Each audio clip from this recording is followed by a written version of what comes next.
Hola a todos y todas, mi nombre es Juan María Berli. En el marco del cursado del Seminario de Historia Argentina, confeccioné un trabajo titulado Representaciones de una sociedad compleja de frontera en el último malón, ya que a partir de la película titulada así, El último malón, película del año 1917, dirigida por Alcides Greca, que narra los hechos de un levantamiento de la comunidad indígena Mocoví que sucede en San Javier. A partir de este film me propongo realizar un recorrido sobre las acciones de los diferentes agentes que están actuando en la zona de frontera en el contexto de la integración de Argentina al sistema capitalista. Bien, las motivaciones de la elección del tema, si tendría que empezar hablando por ahí, diría que no hay solamente una, ¿no? Si bien la oferta para los temas tratados durante el seminario es amplia y son todos muy interesantes, en mi interés particular, digamos, me interesa el tema del cine y bueno, considero que es una buena posibilidad trabajar sobre el cine y la historia. Y bueno, me pareció una oportunidad interesante justamente para ahondarme en el tema. Y bueno, el tema de la película, por cuestiones personales, amigos, pareja, que son de la región de la zona de San Javier, la tienen presente y bueno, me la habían recomendado, así que me pareció un buen punto de inicio para este trabajo de investigación. El camino que llevé en estos meses, ¿no? de investigación, yo creo que tuvo idas y vueltas. Me parece que tuvo facilidades y dificultades. Facilidades, sobre todo en la película, al ser una película bastante vieja, perteneciente al cine mudo, una de las pocas que se conservan de ese formato en la actualidad. Se encuentra en internet, la pude encontrar en YouTube, ahí está subida 2 o 3 veces, o sea que pude elegir la calidad. Lógicamente no era una calidad muy buena, pero bueno, se llega a apreciar bastante bien, teniendo en cuenta el periodo que tiene. Por otro lado, el tema de los textos, ¿no? En este contexto de pandemia, yo creo que es algo que nos pasó a todos, de tener que empezar a buscar textos por internet, de hurgar, digamos, en páginas para ver si lo podemos encontrar, si lo podemos bajar. Así que creo que una de las limitaciones fue, yo creería que fue esta cuestión, digamos, de tener que meternos tanto en sitios o en internet, ¿no? Para encontrar textos y no poder acceder a bibliotecas físicas. Pero bueno, considero que pude hacerme de un buen corpus bibliográfico para llevar el trabajo presentado. Bien. Y bien, otra cuestión que no puede pasar desapercibida es la cuestión de los recortes a lo planteado inicialmente. En un inicio, digamos, tenía pensado más o menos, trabajar a partir de este film un montón de temas, pero bueno, por una cuestión de espacio, de tiempo, tuve que hacer una selección. Así que me enfoqué en las cuestiones referidas, digamos, a los... en enfocarme en las relaciones entre los distintos actores que entran en juego en todo el contexto regional en esta zona de frontera.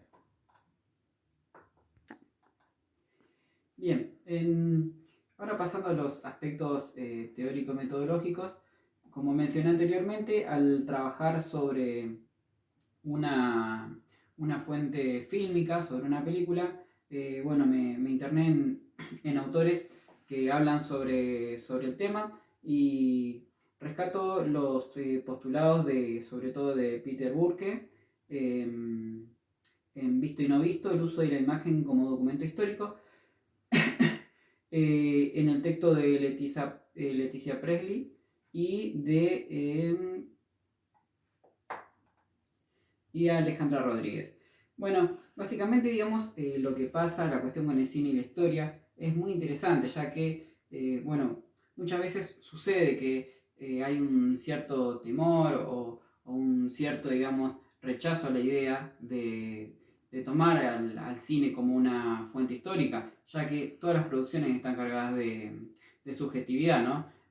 Al realizar una película, bueno, uno de los planteos principales de Burke es justamente identificar, o al tratar de hacer historia con una película, identificar primero el tipo de película es, ¿no? Si está filmada en vivo, si es el hecho directo, si es una representación, porque estas diferencias de género hacen justamente eh, que vaya adquiriendo distintos significados.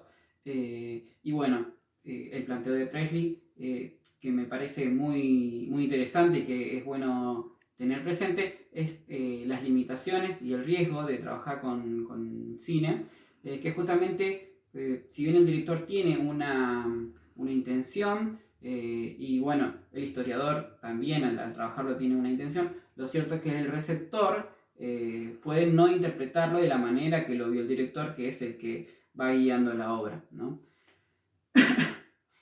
Bien, y por otro lado, digamos, yo creo que, bueno, ese es uno de los tópicos. eh, por el otro lado, el otro punto fuerte, digamos, del marco teórico que tengo presente en la obra es la cuestión de las fronteras, ¿no? Las fronteras pensadas, digamos, desde como un espacio complejo, ¿no? Tomando sobre todo el texto de Areces, de Grimson, de Dostal. Bueno, Dostal hace más que nada una recopilación de Areces y de otros autores. Pero bueno, todos apuntan a pensar la frontera como un espacio complejo, ¿no? No una línea eliminatoria, sino justamente impenetrable, sino justamente tomarlo como un espacio en sí, y no limitado únicamente a una cuestión meramente jurídica, ¿no? De un nosotros contra otros, ¿no? La línea nos divide, sino que dentro de la frontera, considerarla como un espacio, bueno, justamente hay un ida y vuelta, hay una serie de intercambios de personas, de costumbres, intercambios económicos también, que bueno, no podemos pasar por alto, cosa que nos atañe en este trabajo. Porque, digamos, a partir de la película me puedo enfocar, de la película El último malón, ¿no? Me puedo enfocar, digamos, en ver la situación de los indios mocovíes en el espacio de la frontera, porque acá estamos hablando de un espacio de frontera en lo que sería la frontera con el Chaco Austral, ¿no? Ubicándonos espacialmente, ¿no? Lo que es la región chaqueña, que iría desde el centro norte santafesino hasta bueno, la región de Chaco, Formosa, hasta bueno, parte de Santiago del Estero, parte de Salta y para el lado, digamos, ya llegando a Corrientes y Misiones, ¿no? Bien, a partir de ahí, digamos, tomando a la situación, al concepto, ¿no? de frontera, también hay que profundizar un poquito en lo que es la cuestión de la frontera interna, porque estamos hablando acá, en este caso, de no una frontera entre dos estados-nación o estados modernos, sino que es una frontera, pero que da hacia qué, es la pregunta, porque estamos hablando de territorios nacionales que están dando hacia el bosque. Entonces justamente es algo que toman los discursos de la época, de marcar la frontera con el desierto, ¿no? Que ese es otro concepto interesante, y del que se van a valer el poder hegemónico que está, digamos, empezando a avanzar. Bueno, lo vamos a retomar más adelante, pero justamente, digamos, en este avance se está avanzando sobre un desierto. El problema es que este desierto está poblado, ¿no? Entonces justamente, bueno, esta frontera está delimitando y sobre todo jerarquizando un nosotros y un otros. Este juego que justamente es lo que plantea Grimson, la jerarquización, ¿no? de distintas personas, unos otros contra un otro, permite construir hegemonía. Eh, Bien, a partir de lo que venimos hablando sobre la situación de la frontera, nos permite ya adentrarnos en el desarrollo del informe, ¿no? Del trabajo. Y bueno, que justamente pensar el contexto de la región. Eh, bueno, hablando, digamos, a un contexto global, suprarregional, digamos, podemos encontrarnos, si bien la película sucede en 1904, estos son procesos que están vinculados a la segunda mitad, digamos, de armar un arco temporal, ¿no? Yo creo que podemos hablar de una segunda mitad del siglo XIX, de una segunda mitad del siglo XIX y primeros años del siglo XX. El contexto global, ¿no? Argentina se está posicionando o está ingresando al sistema capitalista, ¿no? Bueno, como todos sabemos, lo hace mediante la inserción como país productor de materias primas. Y bueno, lo hace, digamos, apoyando a lo que, bueno, será el proyecto agroexportador, ¿no? Y bueno, a partir de acá, digamos, se genera por parte del Estado un auspicio, ¿no? Un intento, digamos, de formar colonias agrícolas, ya que el mercado de tierras es un punto clave, una pata, podríamos decir, de la financiación del mismo Estado. Por eso, eh, y en esta movida, digamos, del Estado Nacional, ¿no? Del gobierno estatal, eh, se promueve, ¿no? La instalación de colonias agrícolas por inmigrantes, ¿no? Bueno, se da un gran movimiento migratorio y la zona, ¿no? Que estamos hablando, ¿no? La región centro-santafesina, se va poblando, ¿no? Con estas colonias. Para la región de lo que es el Chaco Austral, se van estableciendo distintas colonias, como el caso de Colonia Alexandra Colony en realidad, porque es una colonia realizada por una firma británica, Colonia California, Colonia Francesa, son distintas comunidades que mediante la inversión de privados, bueno, como bien vimos en el video de la compañera Uriona, invertían, el Estado promovía, digamos, daba algunas facilidades para que se instalen porque había que poblar el suelo vacío, ¿no? Vacío entre comillas, lógicamente, porque como estuvimos hablando, esto no era una región vacía, pero bueno, justamente dentro del discurso oficial, digamos, acá se postulaba como la tierra prometida por la fertilidad que existía. Estamos hablando de una zona lindante con el monte, con el bosque, donde la vegetación, la pesca es abundante, ¿no? Entonces, bueno, se tenía expectativas en estos movimientos colonizadores. Bien, entonces, para organizar el trabajo, como había dicho antes, defino los distintos agentes que van a entrar en el conflicto que vemos patente en el film de Alcides Greca. Por un lado, bueno, ya estuve hablando de estas colonias de inmigrantes que voy a retomar más adelante. Por otro lado, bueno, el Estado Nacional, ya estuve haciendo algunas menciones. Se da con el indio, digamos, un constante tira y afloje por una continuidad, cambios de visiones que hay en el gobierno. ¿Por qué? Porque, bueno, acá estamos hablando de donde intelectuales de la década del 37, ¿no? Ya en el gobierno, o sea, los gobernantes toman los postulados de los intelectuales de la generación del 37, sobre todo, bueno, Sarmiento con la civilización barbarie y Alberdi con esta idea de colonizar trayendo inmigrantes, donde la cuestión del indio, lo pongo entre comillas, y es algo que yo creo que puede llegar a ser un eje de análisis también, es lo que está dirimiendo, digamos, el Estado. ¿Por qué? Porque podemos observar mediante los documentos, los discursos, cómo el Estado tiene distintas posturas, ¿no? De momentos hace una avanzada militar con el objetivo prácticamente de borrarlos y por momentos relaja y da paso, da cabida a instituciones religiosas, que es lo que voy a hablar a continuación. El otro agente que observamos son las órdenes religiosas, sobre todo la franciscana, que se hace cargo de las misiones que habían sido, sobre todo en la zona este, fundada por jesuitas. Bueno, para inicios del siglo XIX llega una oleada de frailes y reclama, digamos, o se hace cargo de estas misiones que los jesuitas, sabemos, habían sido expulsados por el poder español. Y bueno, fundan otras nuevas más para la zona del oeste, fundando, digamos, misiones y reducciones.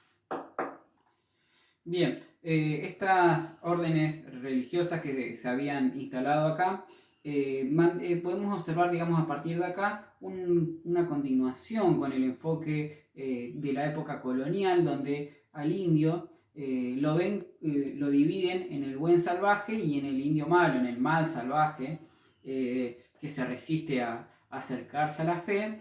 Entonces, bueno, creo que es algo que no puede pasar por alto, que si bien estamos en una etapa independiente, ¿no?, con un gobierno criollo, ya la consolidación del Estado argentino, los postulados provenientes de la época de la colonia persisten, sobre todo en estas órdenes religiosas. Y bueno, en el Estado ya estuvimos viendo que se dan pujas, digamos, si se quiere. No hay una opinión... no hay una opinión generalizada dentro del Estado. Bueno, vamos a retomar también la cuestión de las colonias de inmigrantes europeos, porque se empieza a generar, digamos, el choque, ¿no?, con estos indios, las comunidades indígenas, porque, bueno, justamente están en tierras que le pertenecían a ellos anteriormente. Entonces, por una reacción lógica, se empiezan a dar choques, avanzadas de los indios. Estas comunidades denunciaban robo de ganado, denunciaban robo de personas, secuestros. Entonces se empiezan a organizar bandas armadas.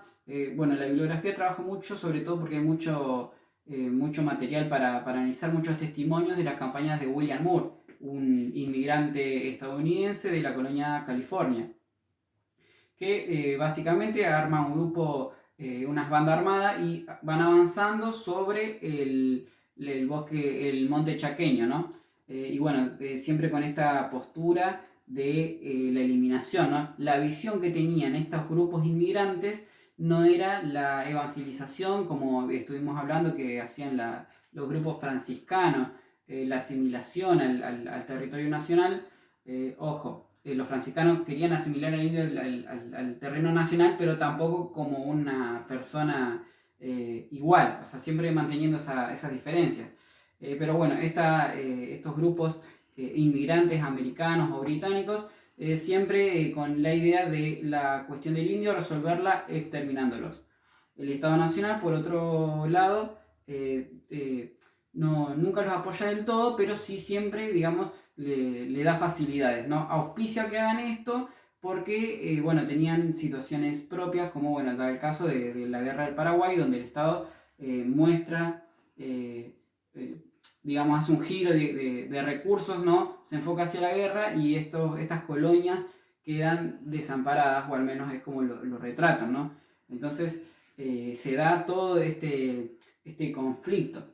Dentro de este marco, digamos, en esta situación, es que se da el hecho del último malón, que bueno, en breves palabras, digamos, lo que podemos observar, y es lo interesante, que la película no es un levantamiento únicamente de los indios contra el hombre blanco, sino que comienza por un problema interno de los indios, ¿no? Lo que nos muestra que la sociedad mocoví era una sociedad compleja, era una sociedad que había tratado de ser asimilada hace 200 años desde que existía la colonización española, y siempre había podido mantener alguna parte de su identidad, ¿no? La identidad justamente hace que dos hermanos del cacique local vean en el cacique, que justamente era un colaboracionista porque era parte de la reducción de San Javier, lo vean como una figura débil, como una figura que no representaba los intereses del indio,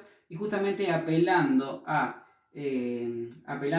los sentimientos ancestrales, ¿no? A los sentimientos étnicos, logran reunir, digamos, otras tribus de otros lugares, ¿no? Siempre, digamos, estamos hablando de la etnia Mocoví, pero se acercan indios de Santa Rosa, de Colonia Dolores, de San Martín Norte, ¿no? Pequeñas comunidades que estaban dispersas y bueno, digamos, se convocan en la ciudad de San Javier para el día de la celebración del santo, y creo que es uno de los puntos clave uno de los puntos clave para entenderlo, justamente que esto nos muestra una gran capacidad de sincretismo religioso por parte de los indios, ya que vemos cómo celebran al santo en diciembre, y es lo que los convoca, y bueno, en abril se termina desatando el malón. Malón lo digo entre comillas, ya que justamente lo que pasa es más bien una resistencia armada, pero bueno, es un conflicto interno de ellos y bueno, se termina desenlazando por un problema que un criollo, agente de mensajería, va a reclamarle por unos supuestos caballos que le habían robado. Lo estoy comentando medio por arriba. Y bueno, justamente los criollos y los indios atacan y los criollos, digamos, empiezan a responder con fuego.